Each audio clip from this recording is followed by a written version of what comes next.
Welcome back to Bite-Sized Folklore, where we explore the stories that sit somewhere between history and memory. Today, we're travelling to the Isle of Skye, home to Dunvegan Castle. Dunvegan Castle was the seat of Clan MacLeod for more than 800 years. It's a place famous for its fairy flag, its ancestral legends, and one quiet, puzzling, haunting. A ghostly piper whose story survives only in fragments. But unlike most Highland piper tales, bold adventures, fairy contests, doomed melodies, this one is strangely sparse, almost silent.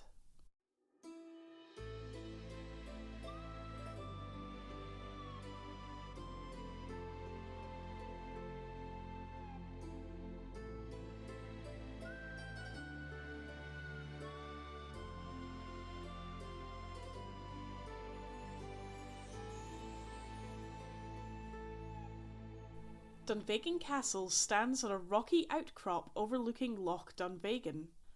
Its walls rise out of the stone itself, and the building has grown in layers. Medieval fortifications, 17th century expansions, Victorian restorations. Throughout that time, the castle has accumulated stories, some well attested, some whispered. The fairy flag, for example, appears in written accounts as early as the 17th century. The Grey Lady is noted in multiple ghost catalogues. But the Piper, well, his story appears only in modern ghost listings, not in the early clan histories.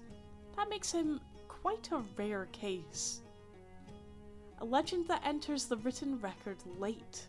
The most cited source for Dunvegan's ghosts in print is Peter Underwood's Gazetteer of Scottish and Irish Ghosts.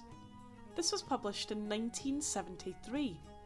Underwood's work gathers hauntings by location, but his Dunvegan entry is brief, listing the castle among haunted sites, along with mentions of apparitions and strange experiences. He does not expand a full Piper story. But later, writers use his collection as a reference point. A 2025 article entitled Dunvegan Castle, A Paranormal History summarises the castle's supernatural reputation. It describes reports of unexplained cold spots, footsteps with no visible source, and most importantly, the sound of bagpipes echoing across the grounds. The article then gives the explanation that readers will recognise. A piper was once sent to explore a secret tunnel beneath Dunvegan Castle. He never came back. Some people say that the faint piping heard today is his. And that's it, that's the whole account. No date, no name, no account of what happened inside the tunnel. Just the bare bones of a tradition. And importantly, no historical or folkloric source earlier than the 20th century records it. So what is this tunnel? Many Scottish castles have stories of escape passages. Some real, some legendary. At Dunvegan, the idea of a tunnel beneath the rock has been mentioned in guidebooks and local lore, though no confirmed archaeological record has identified it. The Piper story hinges on this tradition. A tunnel exists, or once existed. Someone was sent inside, and they did not return. Unlike other Piper legends, such as those at Edinburgh or the Fairy Hills, Dunvegan's version does not include detailed supernatural elements. There's no mention of fairies taking the piper, the music growing fainter and fainter, the tune stopping suddenly, or a spectral figure being seen. Only that the bagpipe sounds are reported, and that some people attribute it to the missing piper. It's a much quieter form of haunting, a story built from absence. Accounts vary in wording, but they share a pattern.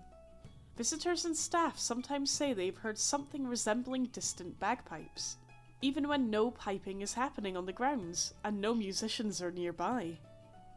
Descriptions include a drifting, indistinct melody, a few notes rather than a full tune, and in some cases, a sound that fades as soon as attention is drawn to it. Importantly, these reports are not tied to a specific room or wing of the castle.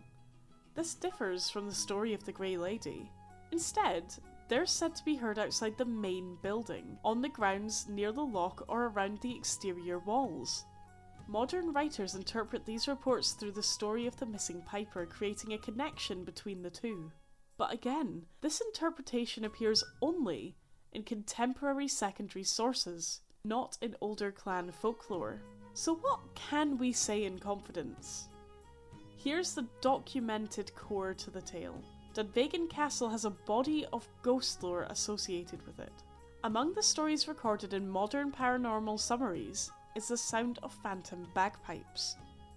These sounds are linked, in recent retellings, to a tradition that a piper entered a tunnel beneath the castle and did not return.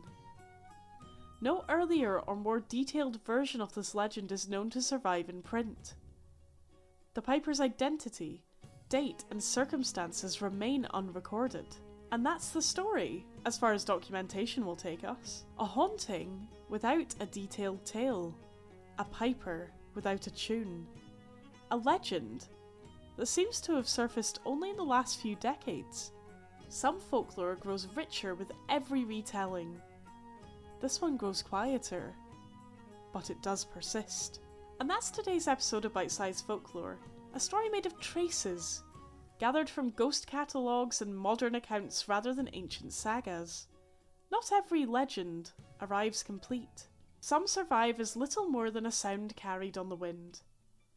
Thank you for listening to Bite Size Folklore. Until next time, keep an ear out for the stories that whisper rather than shout.